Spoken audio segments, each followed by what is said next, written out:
Et c'est parti.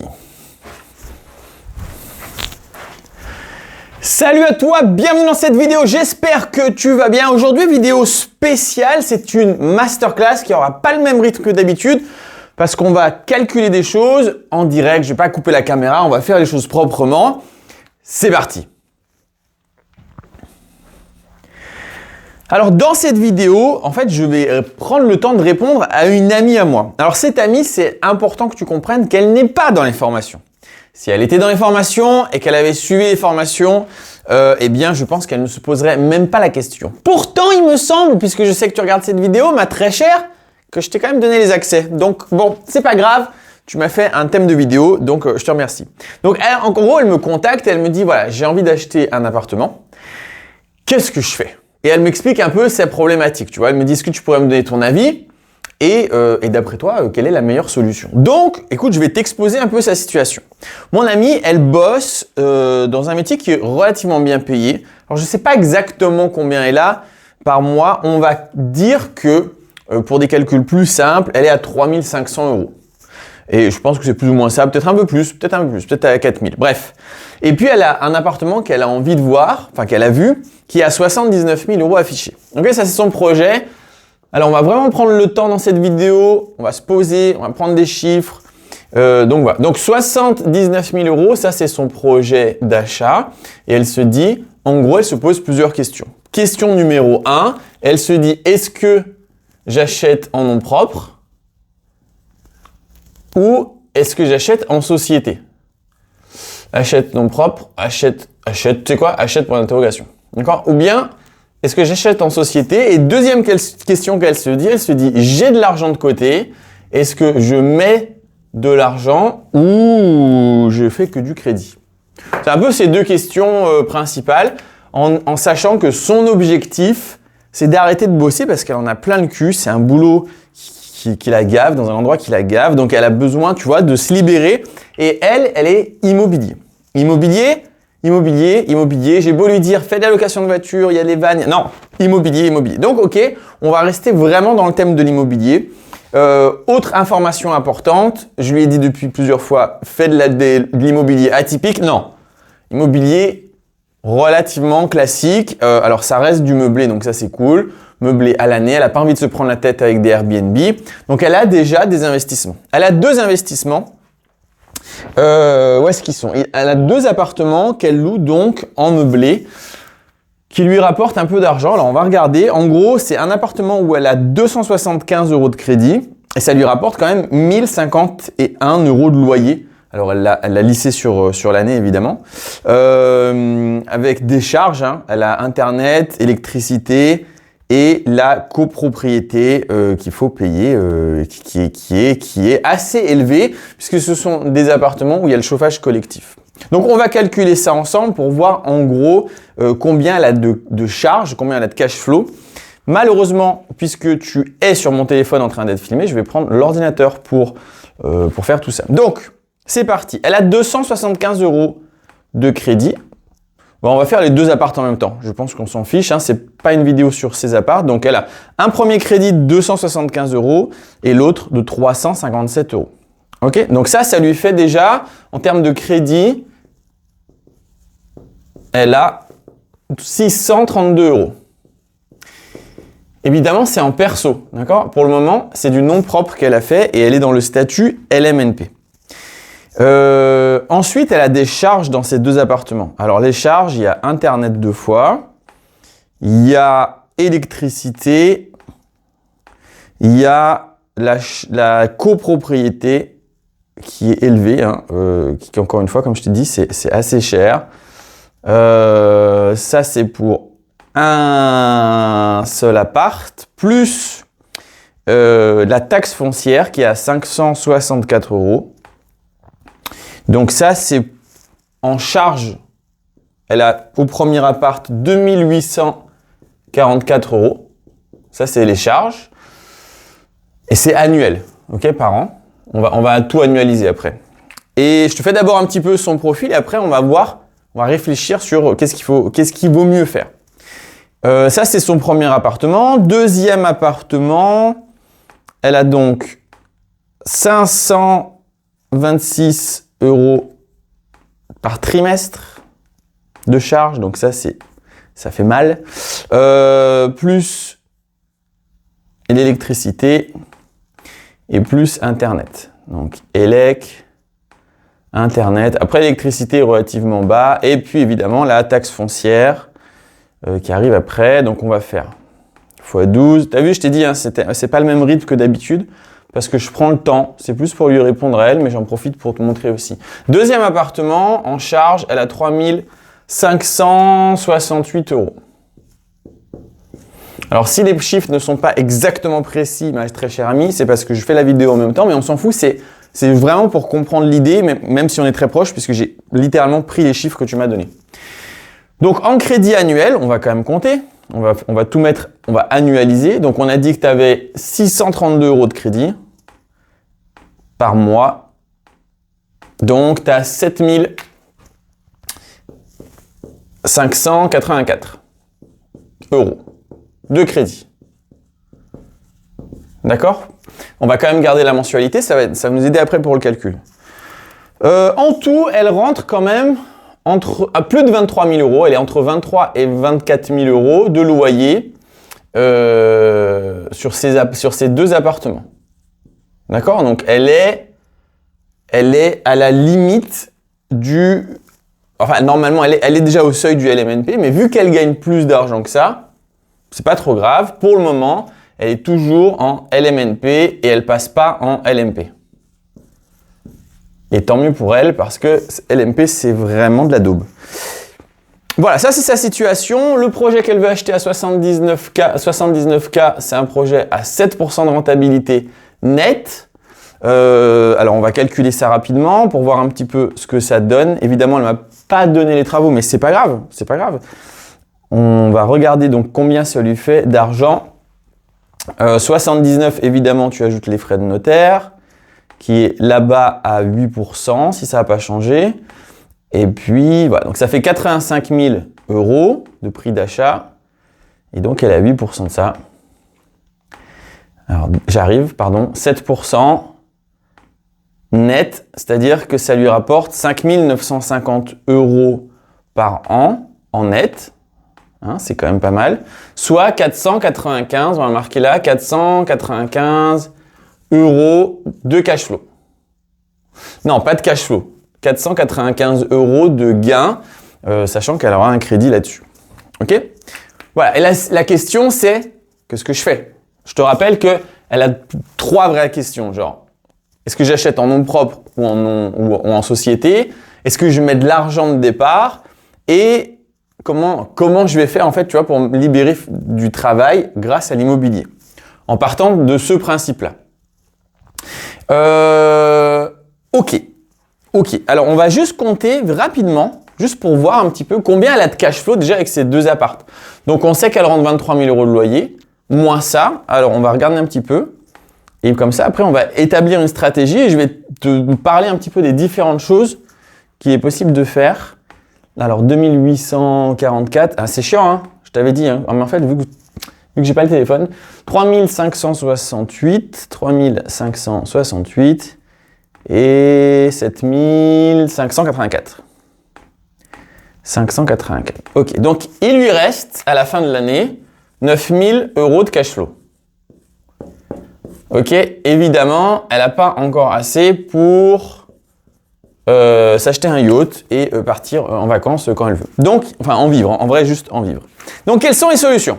Alors on va calculer un petit peu les différentes options pour ça. Ne bouge pas. Et oui, c'est comme ça avec moi, surtout sur une vidéo un peu plus longue de ce genre, j'avais oublié le papier.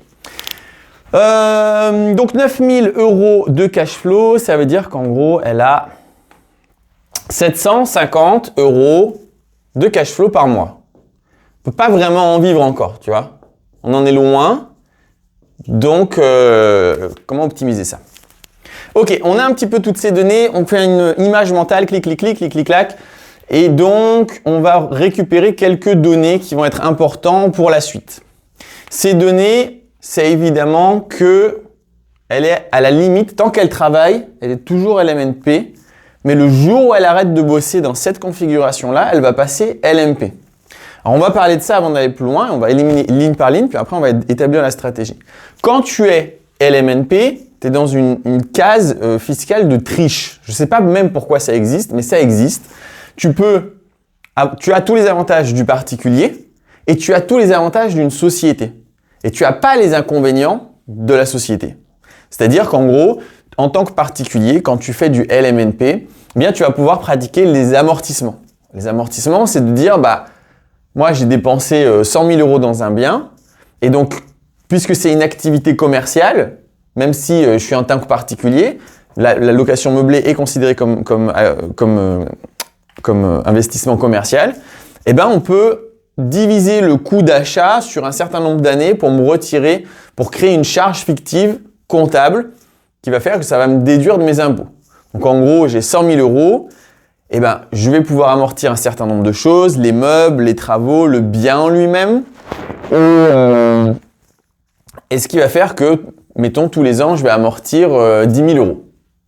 Et si je loue mon appartement 10 000 €, j'ai 10 000 € de charges comptables, je gagne 10 000 € de l'autre côté. Fiscalement parlant, comptablement parlant, j'ai gagné 0, ce qui n'est pas vrai du tout, hein, mais j'ai gagné 0 et donc je ne paye pas d'impôt. Donc ça, c'est trop bien. Évidemment, tu le fais aussi en société, ça a le même fonctionnement. Mais en société, à chaque fois que tu fais cet avantage des amortissements, le jour où tu revends ton bien immobilier, on va te dire « Ok, maintenant, tous les amortissements que tu as faits, en gros, il va falloir les rendre. » Je te fais au plus simple, mais en gros, il va falloir les rendre. Donc, si tu as eu des dizaines de milliers d'euros d'économie d'impôt, au moment où tu vends, tu rends cet argent. En LMNP, tu ne rends pas cet argent. Donc, tu as eu les avantages d'une société, tu as fait tes amortissements, et le jour où tu vends, tu repasses en avantage particulier et tu ne dois pas rendre cet argent. Et donc, c'est un beau statut, tu vois, à cause de ça, et uniquement à cause de ça. Et au bout d'un moment, quand tu dépasses un certain seuil, qui est de 23 000 € ou plus de la moitié de ton salaire en revenu locatif, donc si tu gagnes 100 000 €, la moitié de tes revenus ne doivent pas être plus élevés que tout ce que tu gagnes. Donc, c'est ton salaire plus tes revenus. Mettons que tu gagnes, en vrai, 50 000 € de salaire. C'est pas 25 000 € de loyer, c'est 50 000 et 1 € de loyer. C'est-à-dire que dès que tes loyers dépassent de 1 € ton salaire, à ce moment-là, ou tout ce que tu gagnes, salaire et autres investissements que tu pourrais avoir, à ce moment-là, alors ton investissement locatif prend 50%, plus de 50% de tout ce que tu gagnes, et donc on considère que tu n'es plus LMNP, mais tu es LMP. Et là, tu te prends plus aucun avantage du particulier. Il y a des avantages qui sont en réalité, moi je trouve nuls, mais des avantages d'exonération fiscale le jour où tu revends dans un certain nombre de temps. Mais en vrai, quand tu fais vraiment les calculs posés sur la table, c'est un peu bidon. Par contre, tu vas commencer à payer 45% de SSI sur ton bénéfice, ce qui est juste gigantesque. 45% plus après, tu as encore l'IR. En gros, c'est pas un cours sur le LMNP et LMP, c'est pourri. Si tu arrives en LMP, sauf si vraiment tu as établi une stratégie là-dessus, mais si tu veux être genre rentière en touchant de l'argent des loyers, il faut absolument pas aller par là.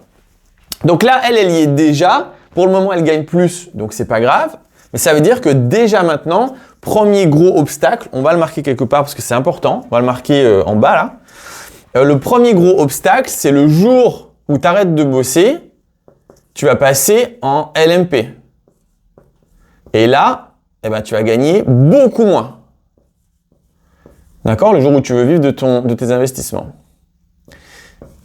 Et ça, vraiment, c'est catastrophique. Hein. Ça, c'est vraiment, ça change beaucoup de choses à la fin du mois. Donc ça, c'est un premier truc. Il va falloir faire hyper attention à ça. Tu vois, on va faire là. Ça, c'est des trucs à faire hyper attention. Ensuite, le cash flow, bon, on l'a marqué. Donc, on garde cette donnée. Ça te fait 750 € par mois de cash flow par rapport à ce que tu gagnes. Évidemment, tu as une augmentation de patrimoine, hein, parce que quand tu rembourses du crédit, il y a quand même un bon pourcentage qui est pour toi. mais on s'en fout. Finalement, on s'en fout sur notre calcul là de ce qu'on veut faire. Pour le moment, donc là, tu as des... Alors, ma pote, elle a donc ses 2 investissements locatifs, plus elle a son logement à elle. Et donc là, c'est que parce qu'elle commence à gagner plus qu'elle peut de nouveau faire un crédit. Mais sinon, elle est vraiment sur la limite du 35% d'endettement. Et quand on est à 35% d'endettement, les banques arrêtent de prêter. Donc, en gros, ça risque d'être un peu son dernier investissement. Donc, on va mettre le gros problème, c'est 35% d'endettement qui va être atteint, endettement, avec ce nouveau bien. D'accord? Et donc ça aussi, c'est un problème parce que ça veut dire que c'est l'arrêt de l'aventure. Elle aura ses 3 investissements locatifs plus son logement et elle devra attendre un certain nombre d'années avant que les banques puissent dire « Ok, de nouveau, c'est bon. » Bon, 23 000 € on a fait, ça on a gardé. Ok. Donc, quels sont les avantages, ou plutôt quelles sont les options si elle achetait en nom propre? Alors, elle a de l'argent de côté. Son argent de côté, alors attends, mince, est-ce que je l'ai marqué quelque part? Je ne sais plus où c'est. Je ne sais plus où c'est. Ah, je suis pas sûr de mon coup, malheureusement. On va dire qu'elle a dans les 30 000 €. Mais je crois que c'est un peu moins. Donc, je crois que tu m'as dit 25. Je crois qu'elle a 25 000 € de côté. Elle a 25 000 € de côté utilisables. Parce qu'elle a un PEL et une assurance vie. Ok, on parle de ça 2 secondes avant d'aller plus loin. Et quand on est en mode liberté financière, à quoi ça sert un PEL? Plan épargne logement, c'est un compte où tu mets de l'argent dessus. Comme ça, un jour, tu pourras prendre ton argent pour acheter ta résidence principale avec des taux un peu plus bas. En réalité, c'est plein d'argent qui est bloqué que tu ne peux pas utiliser. Quel intérêt? Voilà, ça c'est vraiment, là on est en mode liberté financière. Assurance vie, quel est l'intérêt quoi? C'est-à-dire que tu places de l'argent pour au cas où un jour, je sais pas quoi, mais en réalité cet argent, tu peux pas l'utiliser dans tes projets et c'est hyper dommage. Donc quand on est investisseur, quand on veut se libérer du travail, tous ces trucs de la banque là, c'est caca. Caca. Vraiment, n'allez pas là-dedans, ça sert à rien. Alors ma pote est très elle a besoin de sécurité. Tu vois, elle a vraiment besoin d'être en mode, ok, je prends pas de risque, je veux de la sécurité. Et elle a un petit côté, sécu. Elle aime pas le risque, tout simplement. Donc, pour elle, ça la rassure. Mais en réalité, t'as pas besoin de ça. D'après moi, ta sécurité, elle est là, tu vois.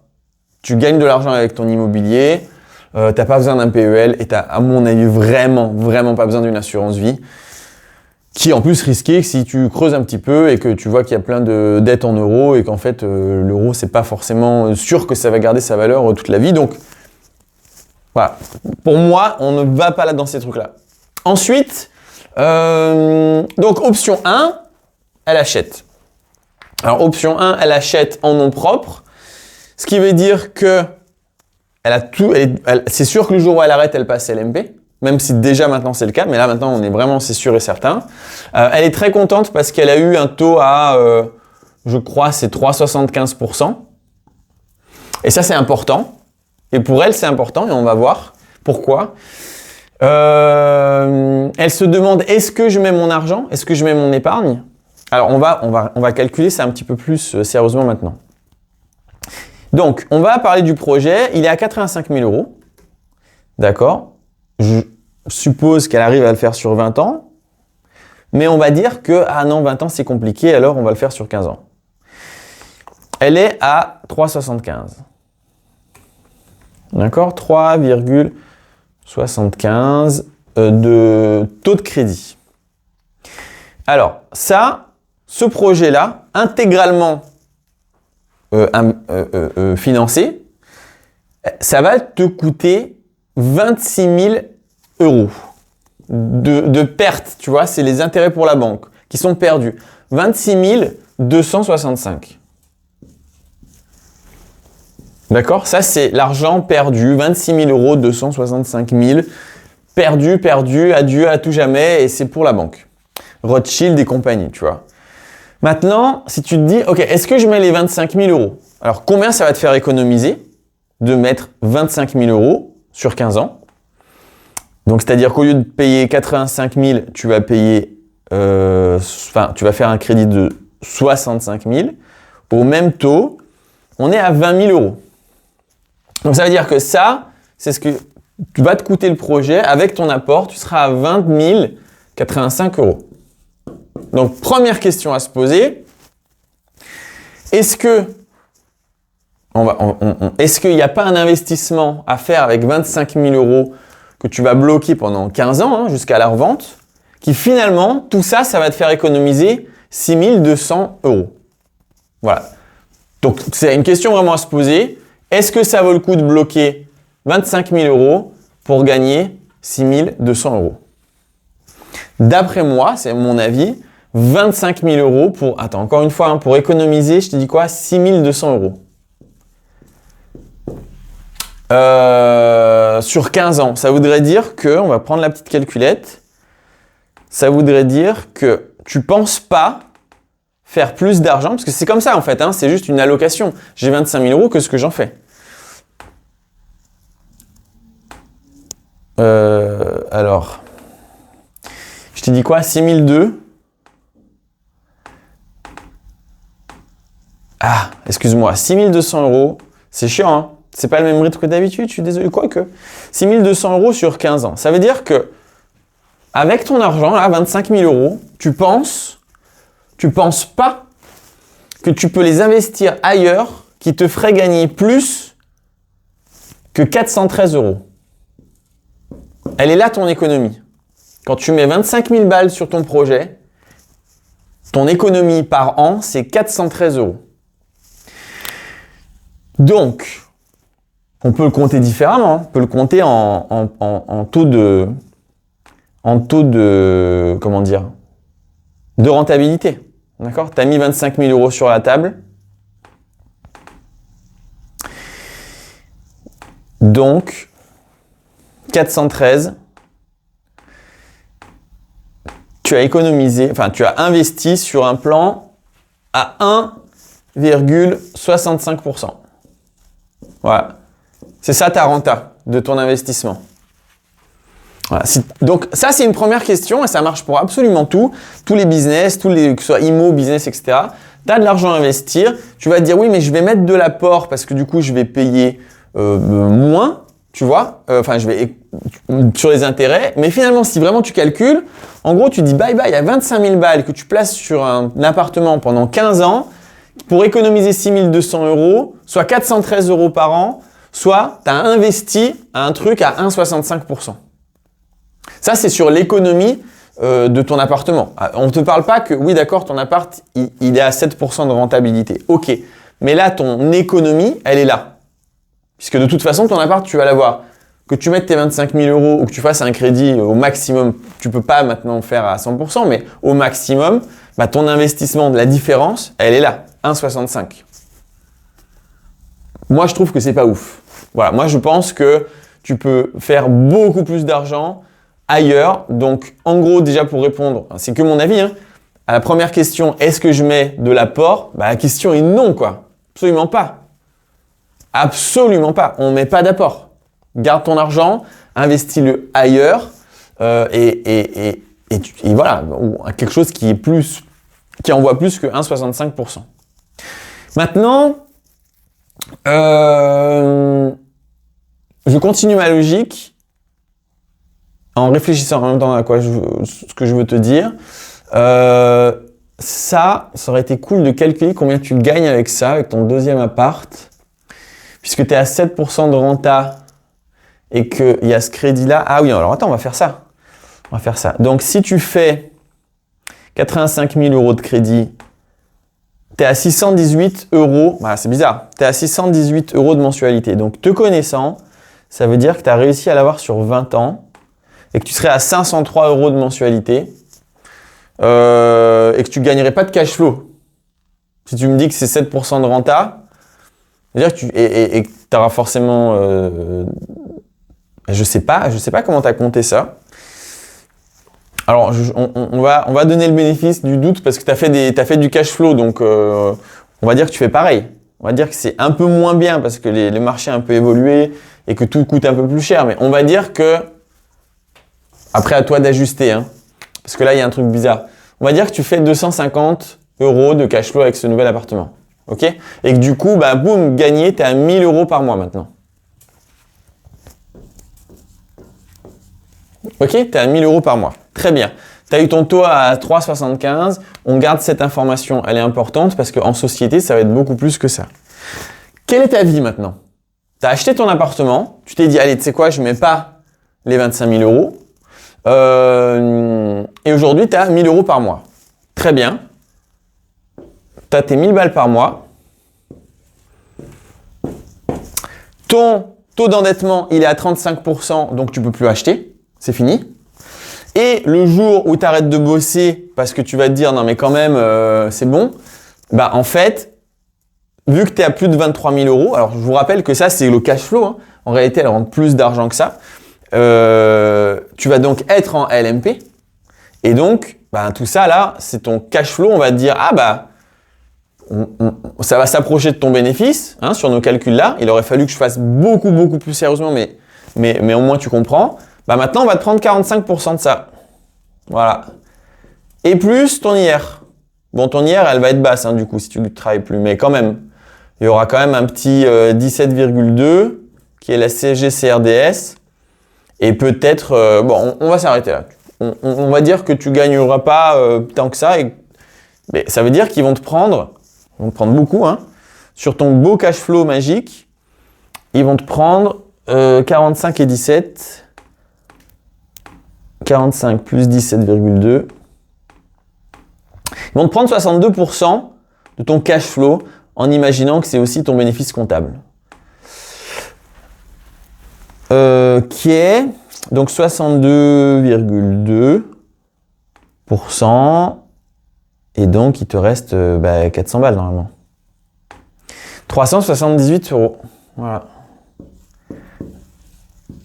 Et donc, la mission de départ que tu t'es fixée, de te dire je vais me libérer du travail et tout ça, bah là, tu es coincé.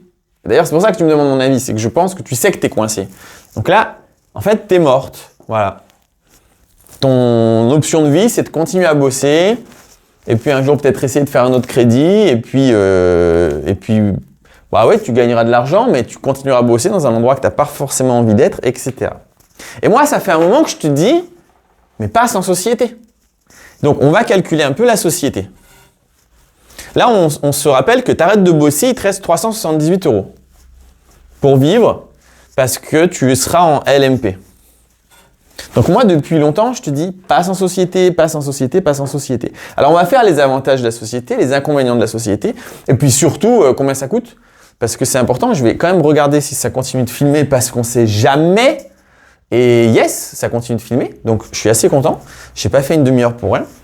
Alors, la société, on peut penser tout de suite à la SCI, auquel je ne suis pas hyper fan, moi perso, mais uniquement parce que j'aime réinvestir dans différents domaines. Il y a la SAS, il y a la SARL, et donc on peut acheter de l'immobilier avec ces différents types de sociétés. Il y a la SASU, c'est-à-dire que si tu fais une SAS tout seul, et puis il y a, je crois que c'est EIRL ou EURL pour faire la SARL tout seul. Donc ça, c'est les différents types. Et il y a aussi la SA, il y a aussi la SARL familiale. Bon, et toutes ces choses-là, évidemment, on les apprend dans la formation, mais là, on va pas faire un cours là-dessus parce que ça va être interminable. On va juste faire un peu la différence en société, en règle générale, la société. Mais après, ça, c'est différents choix et c'est encore différents choix tactiques. Chacune de ces sociétés a un avantage, chacune a un inconvénient ou des inconvénients et des avantages. Et par rapport à ta situation, c'est à toi de trouver ce qui te plaît le plus. Nous, on part là sur une SASU. Donc, tu crées une SASU toi toute seule et puis tu vas faire ta demande de crédit. Alors, la demande de crédit, évidemment, et ça, c'est quelque chose, je sais, qui est important pour toi, tu n'auras pas 3,75 en société et tu seras plutôt proche des 5%. Donc là, tu vas te dire, oh, ça commence à piquer. Alors, on va regarder. On va repasser sur 15 ans parce que là, c'est sûr que tu n'auras pas sur 20 ans, ce sera sur 15 ans en société. Et puis, tu seras à 5%. Donc là, le crédit, il va te coûter maintenant, perdu hein, à la banque, 35 991 euros. Donc là, c'est beaucoup plus cher. Et puis, alors attends, on va faire le comparatif, parce que c'est important de tout compter. Si tu étais à 3,75, on avait dit que c'était 26 000 euros.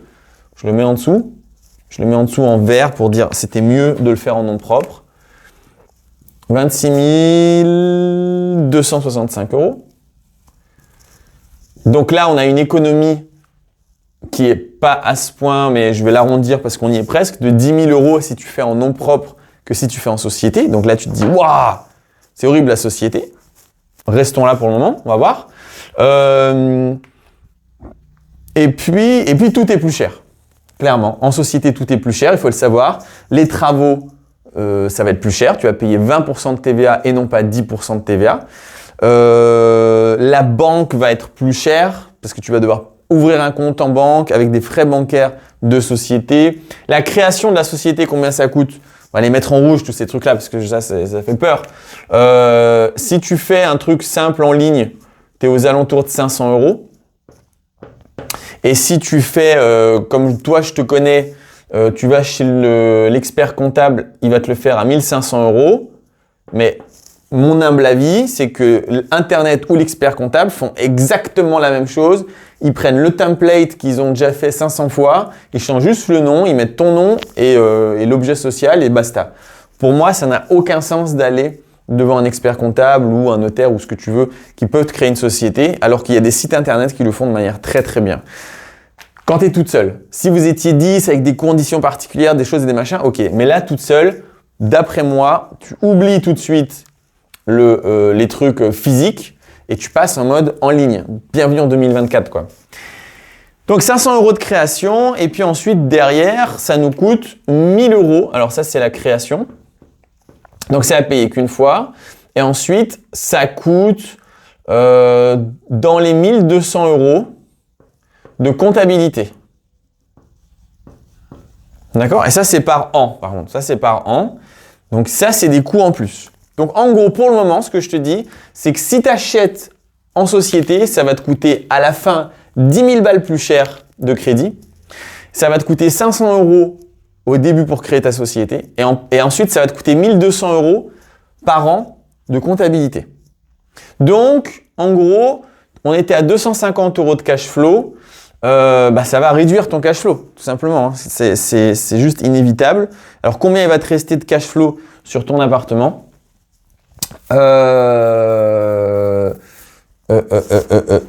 Donc, déjà, l'augmentation du crédit, on avait dit 250. Il va augmenter de 60 euros par mois. Et puis, en plus, on a 100 balles. Donc, 160 euros par mois en plus. Donc là, tu n'es plus à 250 euros de cash flow, mais tu es à 100, comment j'ai dit 160, donc tu es à 90 euros. Tu me dis, non mais ok, MQ, merci pour tes explications, mais c'est nul.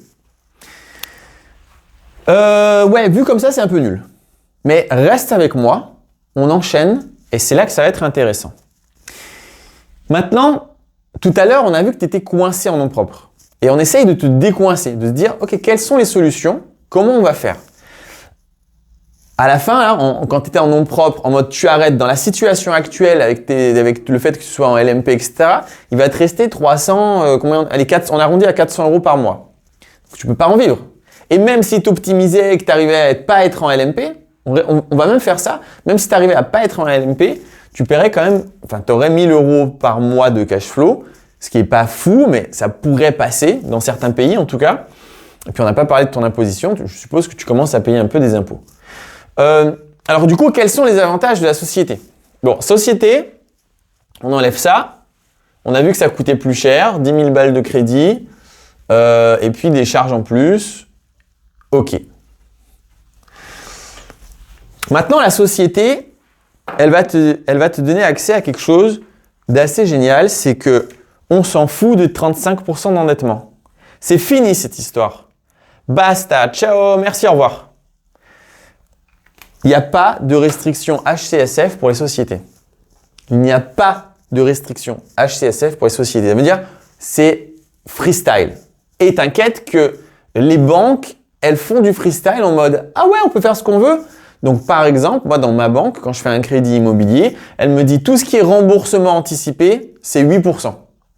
Genre, c'est 8% que tu nous dois en pénalité, tu vois. C'est beaucoup quand même. Hein. Ça veut dire, en gros, si je rembourse 100 000 balles, ben, il y a 8 000 balles de pénalité.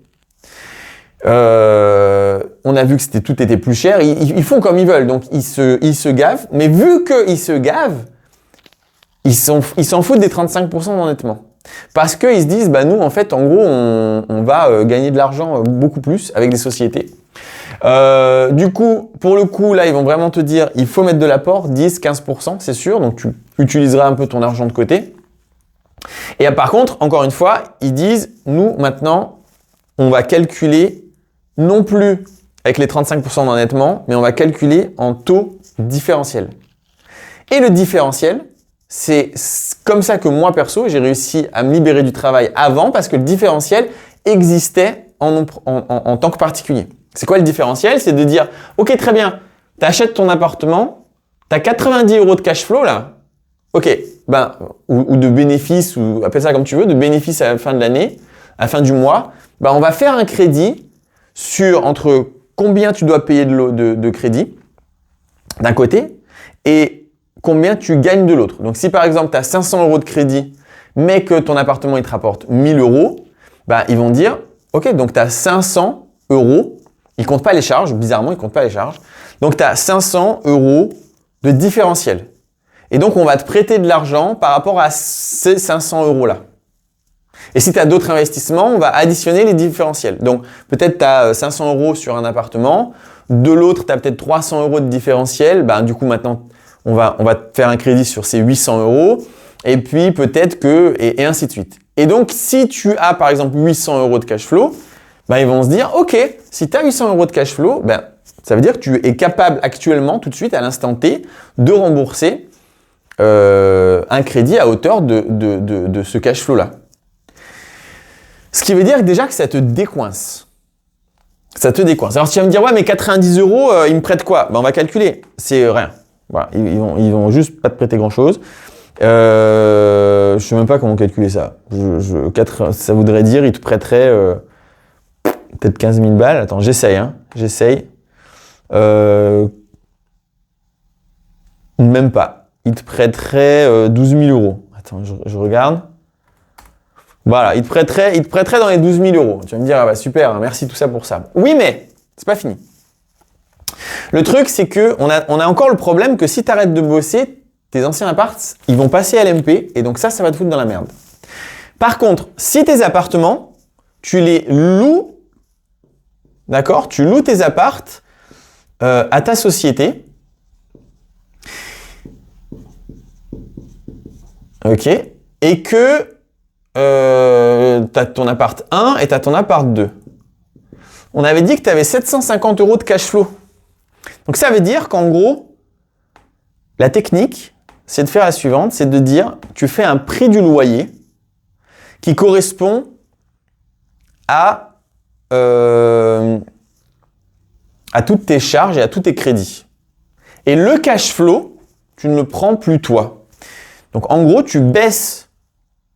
Alors, attends, je suis en train de calculer en même temps. Donc, 750 €, je vais le diviser par 2. Ça voudrait dire qu'il faut que tu te loues ton appartement à la société 375 € moins cher que ton locataire actuel. Tu me suis? Ça veut dire que, je crois que tu loues 1000 € ton appartement, et ben, il faudrait le louer plus que 625 € à ta société. Et ta société, elle va louer au client derrière 1000 €. Donc, le cash flow qui actuellement venait chez toi, mais qui du coup te mettait en LMP, tu vas plus l'avoir à toi. Donc, toi, tu vas gagner beaucoup moins en tant que personne, mais il va atterrir dans ta société. Ce qui nous règle le problème du LMNP. On n'aura plus ce problème du LMP.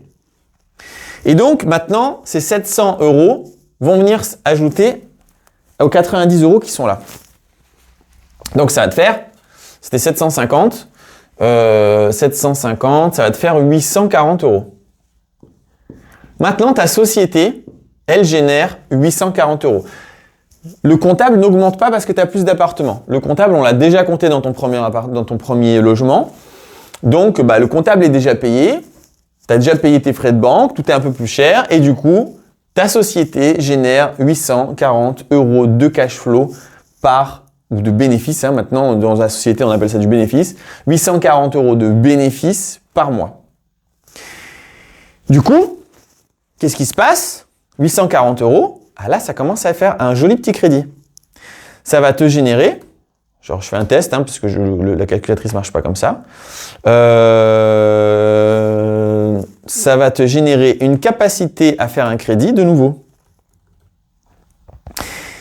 Aux alentours de, toujours pas, est-ce que 100 000, j'étais à 150 000, ça va marcher. J'essaye 100 000. Voilà, 100 000, tu les passes. Un peu plus de 100 000 €. C'est-à-dire que ça te donne l'opportunité de générer un nouveau crédit qui va te permettre d'emprunter 100 000 €. Donc, le problème d'avant, il est réglé aussi. C'est-à-dire que tu te débloques. Tu peux de nouveau emprunter. Une fois que tu as fait ça, cet appartement-là, qu'est-ce qu'il va faire? Il va te générer du cash flow. Si tu sais bien faire les choses. Tu n'es pas débile, tu l'as déjà fait plein de fois, donc tu le refais. Donc, il va te générer du cash flow. Ce cash flow, je sais pas, mettons 300 €. D'accord? 300 € entre combien tu dois te payer de crédit et toutes les charges que tu as à payer et le loyer. Ok? Maintenant, et c'est là que la puissance du truc, c'est ça la puissance du différentiel. Maintenant, qu'est-ce qui se passe? 6 mois, c'est cool et tu te dis, ok, bon, du coup, maintenant, en gros,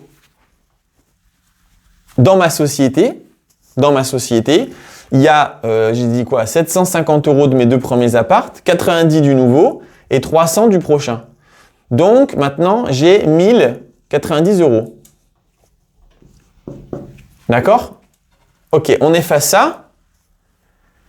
6 mois, c'est cool. Et le résultat, c'est quoi? C'est que tu as 1090 € de cash flow ou bénéfice par mois. Donc, nouveau crédit.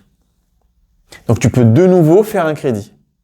Évidemment, il va falloir mettre l'apport. Ça, c'est le seul inconvénient, 10-15% d'apport. Mais ça veut dire qu'en gros, à chaque fois, et tu vas faire un plus gros crédit qu'avant. À chaque fois que tu fais un nouveau appart avec du cash flow, 200 €, 300 €, etc., ça augmente ton bénéfice mensuel et tu peux de plus en plus emprunter. Ce qui veut dire que tu relances la machine que tu avais lancée en achetant déjà des 3 premiers appartements. Ce qui veut dire que tu n'es plus en mode « je peux en acheter plus qu'un et c'est fini ». Ça veut dire que tu peux en acheter plusieurs de nouveau. Tu es reparti et tu es en mode « ok, cool ». Donc là, on règle quasiment tous les problèmes et on va finir sur ok, très bien, mais là pour le moment, on n'a pas pris l'argent. Comment fonctionne l'imposition et comment moi je me donne de l'argent parce qu'au final, s'il y a 1090 € de bénéfices et que moi je me verse les sous, combien il me reste? Puisque forcément là on n'a pas fait encore la case imposition. Alors on va faire ça. Non, on va faire un vrai comparatif, c'est-à-dire qu'on va pas te mettre le nouvel appart que je viens de t'acheter en 2 secondes là. On va te rester sur les 750 € et les 90, donc tu es toujours à 840 €. J'espère que c'est ça que j'avais marqué avant, mais j'ai un doute. Tu es toujours à 840 €. Ok, qui sont générés. Sauf que tu as encore l'opportunité d'avoir des nouveaux appartements. Ok, donc ça veut dire que tu relances la machine, là c'est reparti quoi. Donc 840 €.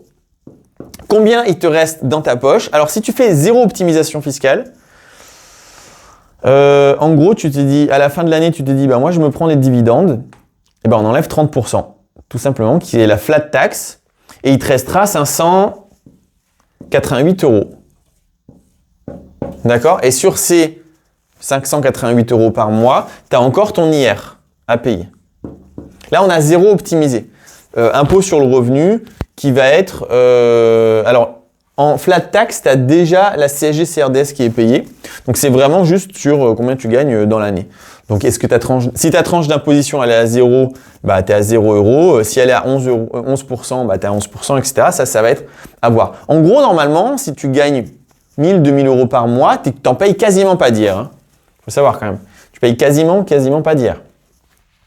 Et là, on n'a pas optimisé fiscalement. Du coup, comment on peut faire pour optimiser fiscalement? Et je m'arrêterai là-dessus, je vais te donner pas mal de techniques, pas mal de choses qui sont assez cool pour justement ne pas devoir payer d'impôts ou quasiment pas d'impôts. Ah oui, on n'a pas parlé de l'IS. Pardon, tu as aussi 15% d'IS avant ça.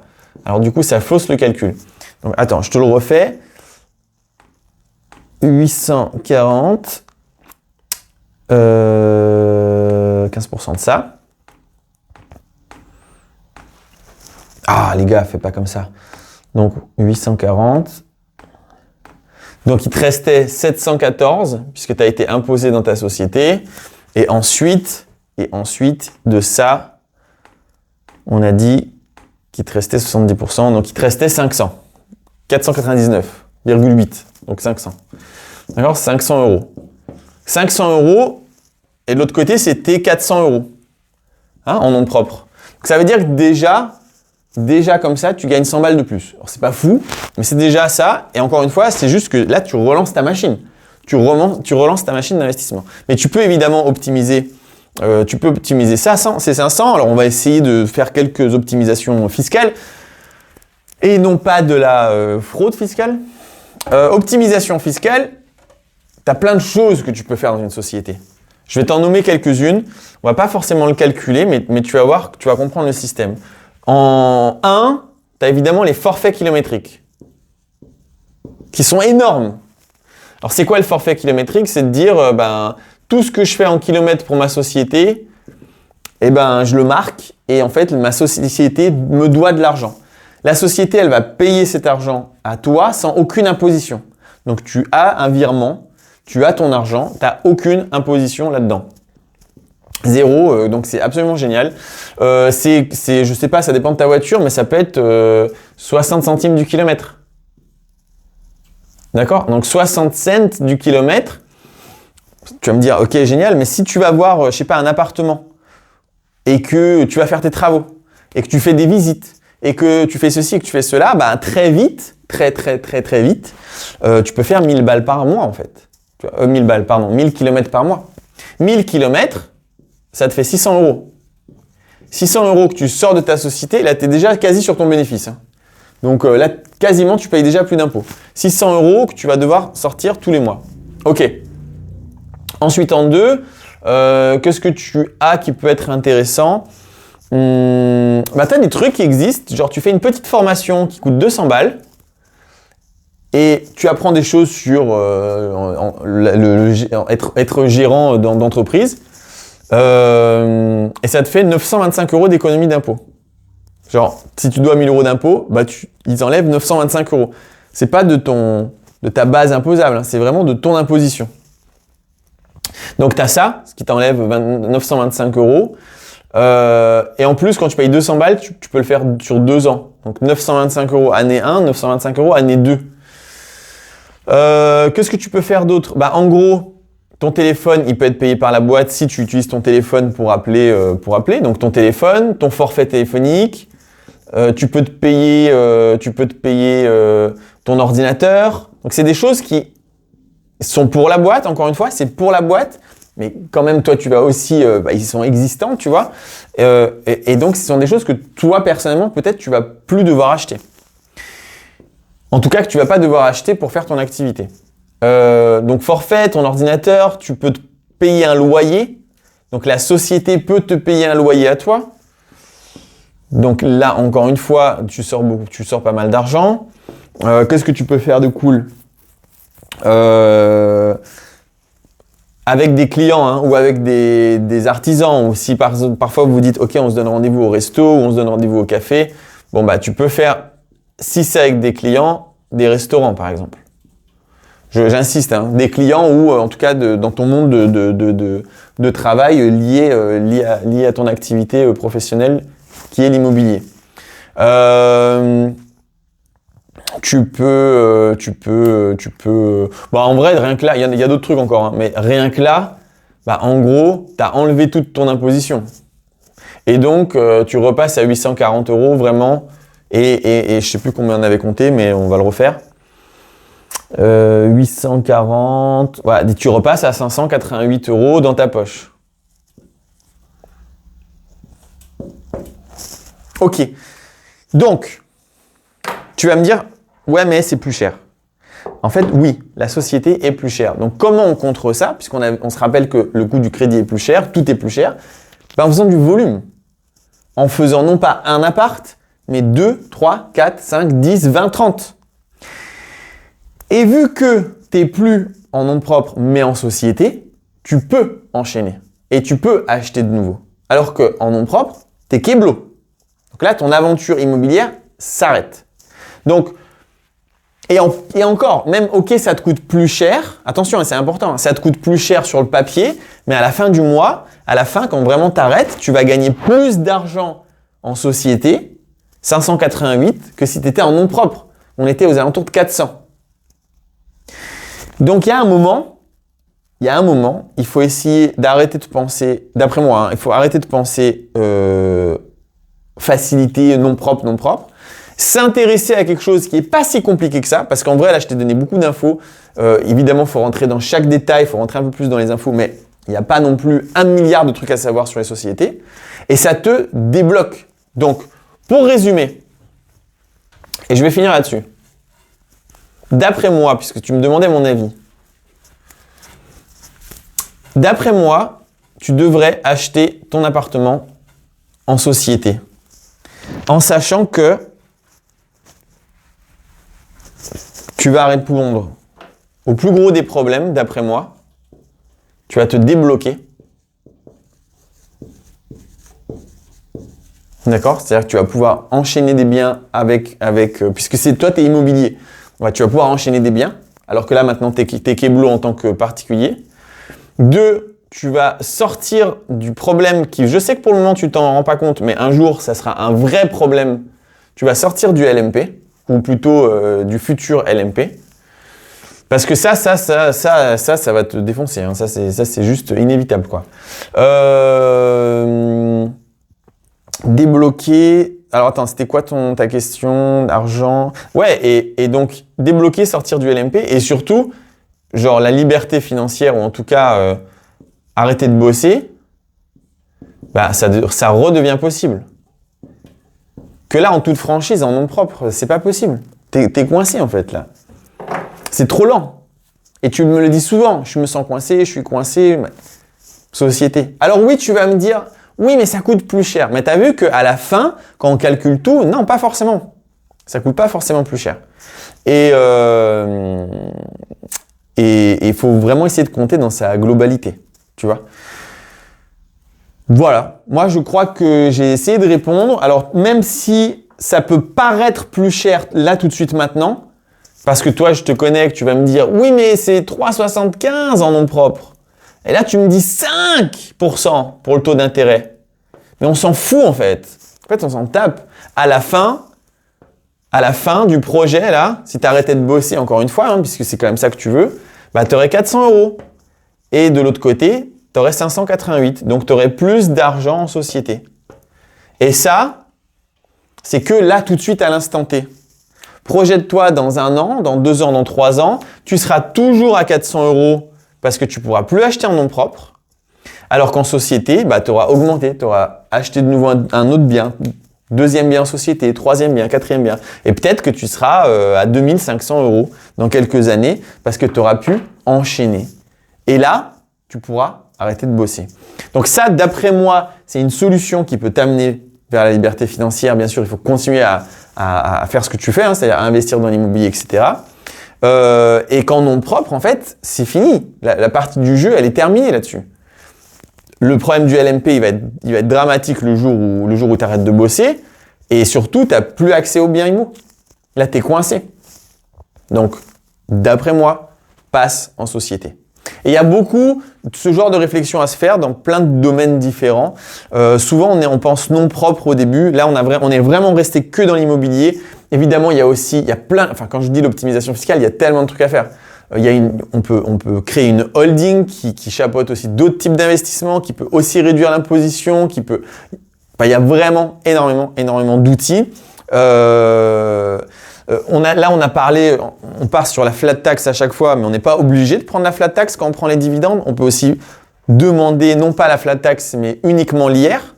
Et si on est à 0%, bah, au lieu de payer 30% de ce qu'on sort, bah, on payera que la CSG-CRDS, soit que 17%. Donc même là, on peut encore réduire. On l'a pas calculé, mais en réalité, dans ton cas, ce serait à calculer, ce qui ferait que ça nous augmenterait encore les 588, ils passeraient encore au-dessus. En fait, ok, c'est un petit peu plus complexe, mais de par ton métier, je pense que normalement, ça devrait aller. Et voilà, et ça te décoince, et c'est parti. Donc, tu as ma réponse. C'était un peu long, je voulais rentrer un peu dans les détails. Évidemment, je suis sûr qu'il y a plein de chiffres, tu vas me dire « Non, mais oui, mais c'est pas exactement ça. » Mais ok, tu as compris l'idée, refais les calculs correctement si j'ai pas toutes les données, et puis voilà. À tous les autres, j'espère que cette vidéo vous a plu. Évidemment, toutes ces choses-là, on les apprend en détail dans les formations. Tu vas trouver d'ailleurs toutes les formations dans le lien en dessous dans la description. Et puis pour ceux qui sont en pass VIP, et d'ailleurs pas que pass VIP, j'ai décidé cette fois-ci de faire ça à absolument tout le monde. Pour tous ceux qui sont dans la formation, dimanche 28 janvier, donc c'est voilà, c'est que pour ceux qui ont vu la vidéo quand elle est sortie. Il y a un live et on fait un live ensemble. On va faire une fois par mois. Et là, ce live-là, c'est justement à propos de ça.